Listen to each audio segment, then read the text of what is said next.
Week 5 fantasy football coming up here, and of course we're going to get into our Thursday night football breakdown as well. And if you want that, you can skip ahead in the video here, but we're going to go around the league and get you ready and get you kind of answer some questions that are going on around the league right now to help you with your fantasy football teams. Starting, of course, with probably with one of the biggest maybe surprises, and that's how bad the Bengals offense has looked this season so far. And of course, Joe Burrow dealing with that calf injury and really thought that he was going to be healthy by now, but does not look healthy at all. Yeah, you could tell just by watching him that he just doesn't have it. He's not rushing like he usually can. He's not escaping any pressure. It used to be in years past that if you blitz Joe Burrow, he's going to pick you apart, but it's just not the case. He's not even looking to escape pressure. He's almost just falling down or bracing for contact. For redraft, I'm very scared for all Bengals players. Dynasty, maybe not as much, but I'm not as confident as I was before the season in Burrow and Dynasty as I am now, which I feel like is to be assumed. But for redraft, I'm trying to sell all Bengals players right now. I was going to say, especially if you started off the season 1-3 or 0-4, like sell Joe Burrow for sure. Sell Chase. I know that's so tough. That is so tough to sell Chase, but like I guess I don't think Joe Burrow. I was gonna say I don't see Joe Burrow. I think there's gonna get to a point if they lose maybe 1 or 2, they're gonna shut him down just to get healthy again because you can tell he's not healthy. Yeah, I mean, Jamar Chase was saying before the season that he shouldn't be playing as quick as he did, and he wished he did. And I think that's more telling than anything. Someone who knows the quarterback better than anyone is number 1 wide receiver for the last however many years, going back through college, knows that he probably shouldn't have been out there. And I noticed like from game 1, who was that against Cleveland, he just like looked like he was scared to be out there and that he wasn't ready to be back on the field. Yeah. What was I just going to say? I blinked. But yeah, it's been brutal. And you're right. He probably needs surgery on that calf. So if it gets that bad, they'll probably have to shut him down potentially for the season. So I mean, Joe Mixon's someone there who's like, you can still like, he's gonna be him. He's gonna be himself no matter who's at quarterback. If they go to a backup quarterback, they're gonna start loading the box. Boy, yeah, I don't know, because then they're gonna start loading the box. But then who knows? Then maybe it's always weird when a backup comes in because I feel like the first few games that backup just has like crazy adrenaline and they really succeed at the beginning and then kind of fall off a little bit. But it's definitely, I'm not thrilled with any Bengals player at this point for my team. Yeah, 100%. Before we move on here, make sure to hit that subscribe button if you're into fantasy football and like this kind of content. We, of course, do start sits live on YouTube every Sunday morning as well. So hit that subscribe button. But all right, let's talk a little bit about the Broncos. Good little comeback win for them last week against the Bears. What's funny is that people are starting Russell Wilson over Joe Burrow at this point. I don't know. They're pretty much on the same level. He's trash. No, I would say I don't think I could physically get myself to hit the button to transfer Joe Burrow for Russell Wilson. Just sounds wrong. I just can't do it. I can't get myself to do it. But yeah, I feel like the running back situation there is the thing to look at. I honestly, if we're being honest, I think Javonte plays this weekend. It's just going to be a non-factor. I think so too.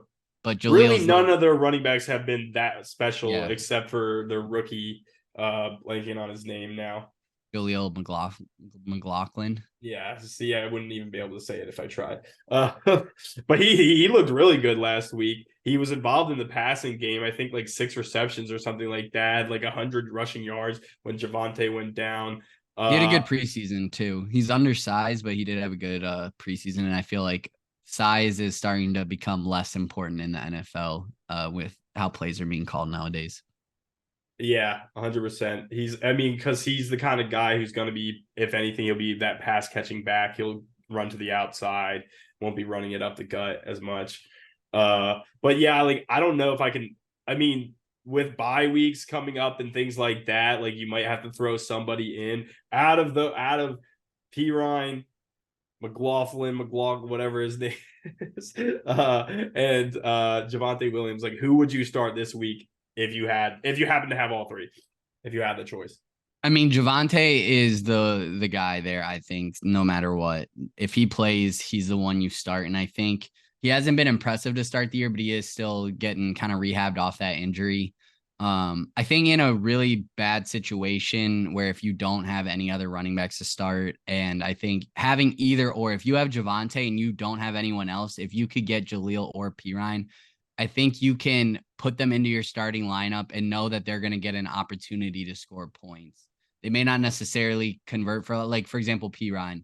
If he very well could score a touchdown, I see him getting 6 to 8 touches in the game. I think regardless of if Javonte plays or not, they find a way to kind of get him involved or at least get the opportunity to catch a pass or get a couple carries. It's just whether or not they find the end zone. And I think there is opportunity there, but I am looking elsewhere in probably all three situations right now. If I have better options, or obviously if I have better options, I'm going with them, but I'm trying to stay away from that backfield this week if I can. I'm not excited about it. And I think Javonte, like, he won't look like himself really until next season, to be honest. We've seen this with running backs coming off those knee injuries. So hopefully, like, towards the end of the season, he starts to get back to 100%, and we maybe see it a little bit towards the end of the season. Like you said, Javonte is probably the guy there. But, like, yeah, it's tough coming off that injury.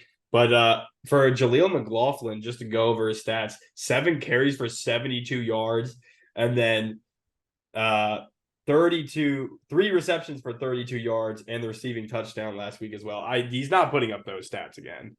That's what I mean. It's like those impressive, like breakaway.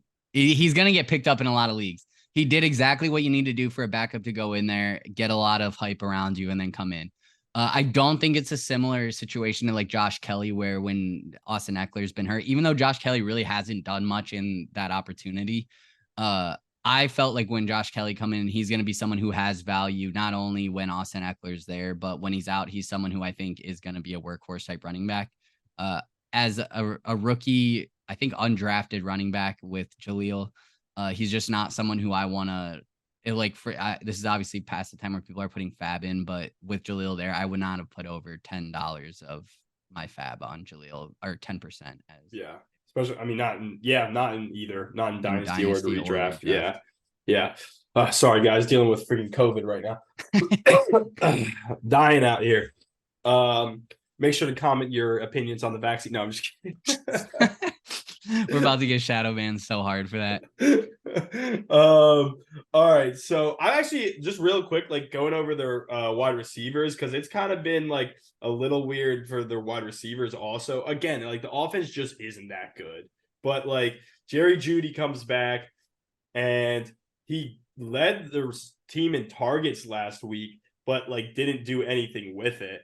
And Jeudy's so talented, but it's like a Kyle Pitts situation, not quite as bad as Kyle Pitts, but it's just like he's just not producing, and he hasn't, and he also has the injury concerns from past seasons. I don't know. I'm not out on Jeudy, but I was way more in on him prior to this season than I am now. Yeah, with them facing the Jets this week and how good that defense is, I mean, and I could see them winning that game in a low-scoring affair. But, like, I don't know if anyone's going to be able to – you can't pick anyone to ball out in that. And Cortland Sutton has been pretty impressive for once this season. Now, let me ask you a question here with Jeudy while we were on that topic. Carolina's shopping wide receiver ones. What if they go and get Jeudy? What does that do for your opinion? Well, I just don't get it. Like, I don't get why they gave the first overall – wait – their first round pick for DJ Moore, or they traded DJ Moore for the Bears' first round pick. I don't know. It just didn't make sense. No, well, the whole thing is it doesn't make sense to trade. It doesn't make sense to trade your wide receiver one and then say that you're actively aggressively shopping for a wide receiver one. You had him already. Like, you didn't need to go do that. Yeah, 100%.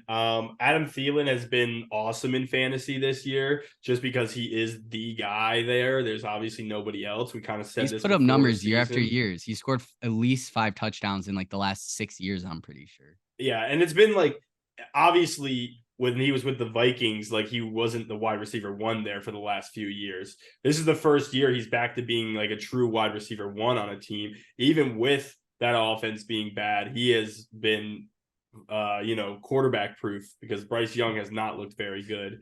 I don't know if anyone's going to come in and be if they trade for what they're trying to say, they're looking for the wide receiver one.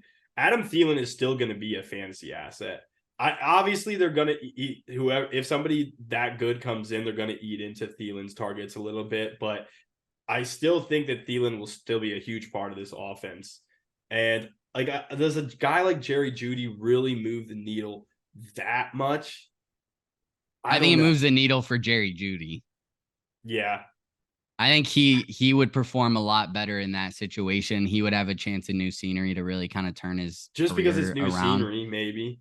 And just like a different offense. I mean, as unimpressive as Bryce Young has been, I feel like Jerry Jeudy may have more chemistry for whatever reason with Bryce Young. Like that's not like, obviously, like I have no idea if he would or not, but I feel like just that's a big part of change of scenery is new chemistry with new people. Maybe he learned something from Adam Thielen instead of being with a bunch of young receivers out in Denver. But the interesting dynasty aspect out there in Carolina, I think, is Chuba Hubbard, someone who's kind of floated around in that like somewhat relevant in dynasty, but never really getting that full role. Miles Sanders is already starting to get beat up, and Chuba Hubbard has every time he plays and starts, not even when he starts, when he gets opportunity, he performs well. I think Chuba Hubbard is someone, if you're in a rebuild, if you're in a situation where you're really just need running backs, or even if you're a Miles Sanders owner, I'm trying to get Chuba Hubbard now. Yeah, he's never been given the opportunity to be a starter for a full season, really. It's always been committee at best for him. I don't know. Deontay Foreman there too before. Who, randomly was good last year. The one time he gets an opportunity when CMC leaves. Yeah, exactly. Of course, CMC was there before that. So I don't know. I mean, I could see Miles Sanders getting hurt and being down for at least a few games, and Chuba Hubbard being relevant and things like that. But I don't know. Chuba Hubbard for me hasn't. After your third season as a running back, it's a rarity for you to get an opportunity where you then become a top 20 running back in fantasy. I can see him being like a McKinnon type. Like McKinnon's 31, and last year was one of his best seasons ever. Like that's what I think if you're in contention to perform for a championship, you need to get those players that are on your bench who they're not like your wide receiver one, running back two, but they're that flex level player who could put up 20 points for you in a given week, or just in a system that they're just balling out in. And it just so like if you had Jerick McKinnon last year, you probably were in a good playoff spot because you probably picked him up off waivers and he was putting up 15, 20 points a game. I just feel like those finds are people you need. And I think you can get them for still like chump change in dynasty. Like you probably send a third or fourth and have a shot at getting them. All right. Last thing on the Panthers and then / another point on Jerry Jeudy. I guess if they're trying to go get wide receiver one, like they're still, I don't know. Jonathan Mingo has not been anything special at all. And good buy low option though. Could be a good buy low option, especially if they go get a wide receiver one. I think he's still talented. But yeah, they've been dynasty. Let me make that clear. Not redraft dynasty. Yeah. Buy low. I think they thought that he was going to break out already at this point. I don't know, but he hasn't. And then the other thing I was going to say about Jerry Jeudy, if he does get traded, Marvin Mims is a huge opportunity there because Marvin Mims already has looked good in some games this season. He struggled week one, and then after that, he kind of took off with very limited opportunities in that too. He's just been able to perform. Kind of a boomer bust, I guess, guy. But like as he develops in dynasty for the future, I think he's a very talented wide receiver. All right, where are we going next? So I got a receiver who's I feel like is still a rookie, but it's their third year in the league, or is it their third? No, second year in the league. Jameson Williams. He's finally back. They reinstated him. Coming into last year, before that, I mean, he was injured coming into the year, but like he was being drafted as a top 3 dynasty receiver, if I'm not mistaken. If not, he had the potential to be one. came back at the end of last year, had a couple deep touchdowns, wasn't that impressive. He showed he flashes, but he wasn't all that, and then got suspended again, or got suspended for the first time for gambling. But now he's reinstated. What do you see out of him in Detroit? It's really hard to read that, how they're using people in that offense. But I will say Jared Goff has looked great this year. Obviously, at best, he's the wide receiver 2.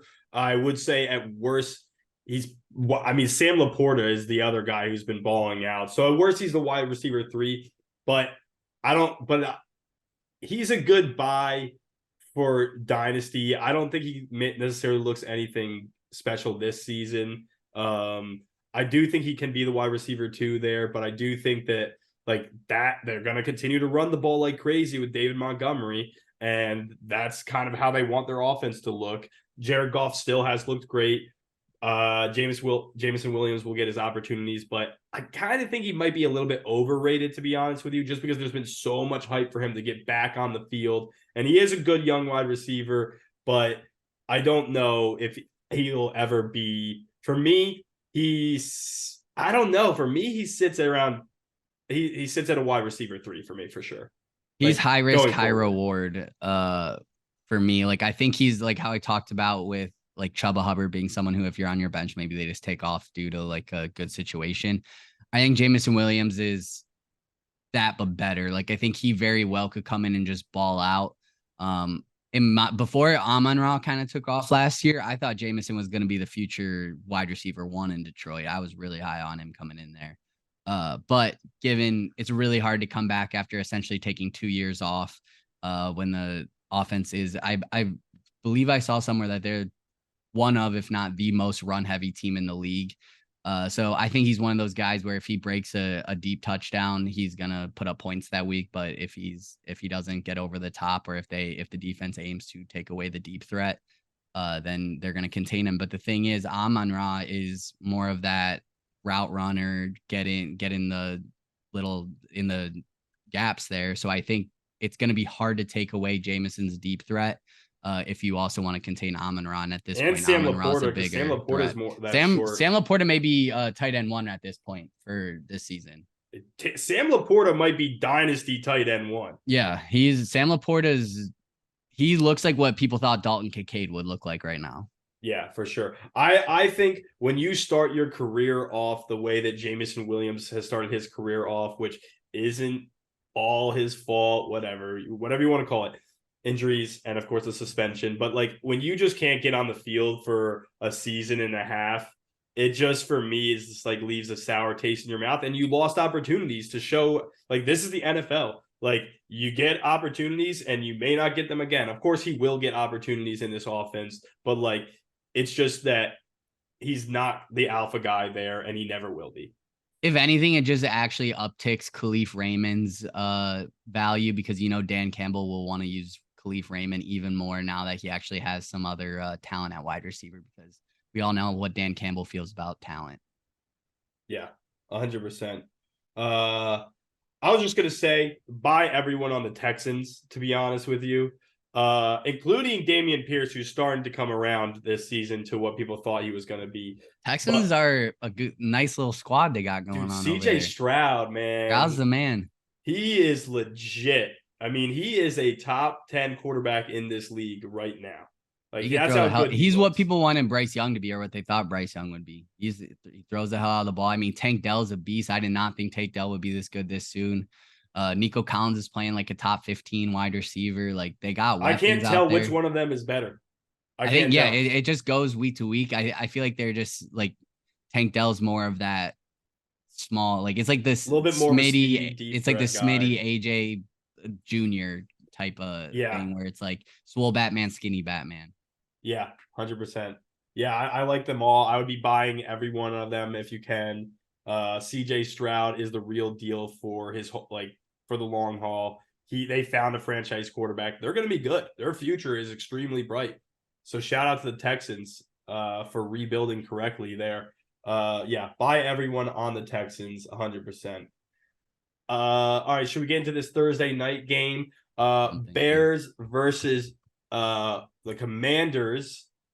and this is in Washington. So the Bears are just a dumpster fire. I think it's going to be a big fantasy game. For Yeah. both sides. I think, well, not more on the Commander side, but I do think there's some big fantasy potential on the Bears side as well. I'll let you could go first, then I'll throw my points in there. I agree with that. I think the Commanders are like Sam Howell looked great last week against the Eagles. Never expected him to look that good against such a good defense. And now he's going up against a pretty bad defense, at the least the middle of the road defense. And I think they're going to be able to run the ball. I think Brian Robinson's going to have a huge game. I think Sam Howell's going to look great. And I just don't know if I can trust anyone on the Bears. Yeah, Chicago gives up the second highest yards per attempt passing. So I like Dotson. I like McLaurin. They also give up 115 yards rushing per game as well. So Brian Robinson, I think, is an every week starter. I mean, he went off for, what was it, 2 touchdowns last week against the Eagles. He had a great, like I was saying, don't start players against the Eagles. He put up great numbers. It's crazy that for 2 years in a row now, they said we're going to use Antonio Gibson and we're going to get him more involved every week at this point. Gibson is irrelevant, man. He gets like 3 carries a game. It is all Brian Robinson. I feel bad for the guy, honestly. Like, he gets his hopes up every single year. He's and then talented, but he's got fumble issues. He had that 1 year. He had that 1 year where him and James Robinson took over the league, and both are irrelevant at this point. That's how it is for really any player but running backs in the NFL, and that's why it's so hard in fantasy football to draft running backs and to trade for running backs. Like in Dynasty, you just shouldn't be building your team around the running back at all because you just don't know what they're going to look like even a year down the road. So Brian Robinson, though, is keep in your RB1, RB2 spot and just don't even touch him. Don't even touch him. Exactly. And I think Justin Fields is going to have he threw for, 300-something yards last week. I think this is another defense where he can throw a lot on. I know they got some good young corners in Washington, but I mean, AJ Brown kind of put the tape on there that he bites for the double moves. So I could see DJ Moore going crazy with a couple double moves. I'm not starting Darnell Mooney, I don't think. But I think DJ Moore is going to have a great game, and DJ Moore, I was looking at his schedule, the next 3 or 4 games are great matchups. So he's someone who I'd be excited about and is a buy now option. But also I think it's a weird feeling. I think Justin Fields is gonna on prime time. I feel like he's one of those guys who he wants to show what he can do, and he's gonna step up to the plate in prime time. And I think this is actually going to be a very entertaining. And I know it doesn't seem like Commanders versus Bears at this point in the season is going to be an exciting game, but I do think this is going to be a very fun game to watch. I mean, I'll tell you this: like, I feel bad for Justin Fields at this point. He's just seems like he looked great last week. Honestly, he looked like it was a bounce back week. And like, of course, they just can't get the job done. And he throws an interception and then he fumbles the ball. And it's just like he was about to get his confidence back. And then the end of the game just went really rough for him. And like, I think maybe he could have some games this year where he looks okay. But this might be the perfect time to sell Justin Fields in Dynasty because he's not the guy. He's just not the guy. And I don't know when they're getting a win because I don't see them winning this game. It's going to be one of those where it's like if they lose enough games and you kind of, as a franchise, you're forced to move in a different direction. And then you have those players like Sam Darnold, and I'm not comparing Justin Fields to like Sam Darnold or anything, but these players who were once really high prospects, and teams have to try something else at some point. They can't just keep trying the same thing over and over. So they go a different direction. And then it's just kind of the way the NFL works, where extreme talent just kind of goes to waste. But I would say I'm more in on Justin Fields still than you are at this point. I would say I still value him as I would say in Dynasty Superflex, I'm still giving up probably like a second and a third for him. I don't think I'm giving up a first, but I'd give up a second plus another pick for him. No way I'm giving up a first for him. Yeah, not a first. Yeah, I mean, It'll be good for him if he gets traded too. Like best case scenario, he has a Ryan Tannehill like trajectory, like where he can kind of restart his career somewhere else. Or Where Geno Smith even. yeah, Geno Smith, yeah. I mean the talent was always there, but he came into the NFL needing to develop a lot, and he just hasn't been. The coaching has always been bad there. The Bears have always ruined their quarterbacks. And so, like, it's just the wrong team for a young quarterback who needs to develop to go to. To be honest with you, Caleb Williams going there has a better shot because he has less developing to do. He's more NFL ready than Justin Fields was coming into the NFL. But I still would feel bad for Caleb Williams because they'll probably find a way to ruin him. I say we see it with like CJ Stroud. Like he was without a doubt coming in the most ready and the most pure passer coming out of Ohio State there. And he's showing it now. Everything he was doing there with these pinpoint passes, it's already coming through at this level. So, I mean, that is something when you're looking for future years, you want those players who are going to be ready right away, because a lot of times you have one opportunity, and in some people like Zach Wilson, you have two opportunities, but it's hard to really kind of grasp that back once you lose it. Hey, shout out to Cole Kmet last week. Huge reason why I won. Traded J.K. Dobbins for Cole Kmet. Cole Kmet was a top 10 tight end last year. Obviously, he's on a bad offense, but like that's a good tight end to have on your team. He's going to be my starting tight end moving forward. Also, Khalil Herbert looked good last week, but I still think Roschon Johnson is right on his heels. And I think Roschon Johnson, especially now with how good Khalil Herbert looked last week, I think Roschon Johnson is a great buy now in Dynasty because I think he's really talented, and I think that he may start to take more snaps away, more carries away from. I think I may be starting Roschon Johnson this week over Khalil Herbert. Yeah, I don't think that's a bad move at all. I feel like just because of how the game went for them last week, and they had the lead for a while and stuff like that, like they were able to use Khalil Herbert a little bit more. I just don't think that that's how that situation is going to go moving forward. It was kind of a weird game for them. But like, I don't know. Some of these, what do you do with DJ Moore? He looked good. I guess DJ Moore has showed enough in his career where you can just hold on to him. I'm keeping DJ Moore. Let me pull up his schedule for the next couple games. He's someone who I think is going to really take off in fantasy. Yeah. So they get Commanders, and then they go to Minnesota. Pretty bad defense. Yeah, especially in that secondary. And then you got the Raiders, then Chargers, Saints. Chargers have an awful secondary. Saints right after that. Saints are good defense, but. And then Panthers. Yeah, you're right. I mean, there's some good matchups coming up for him, for sure. So I like DJ Moore. I'm gonna go through some of the Commanders players. You like, so Jahan Dotson has been oddly quiet, surprisingly quiet. I think I'm selling him in redraft. Yeah.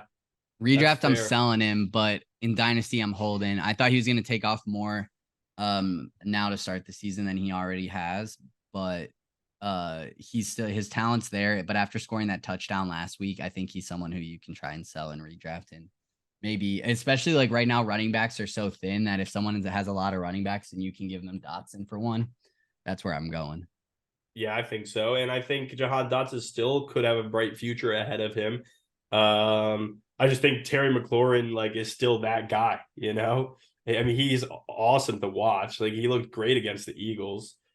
I just think Jahan Dotson, it just isn't there yet. I don't know.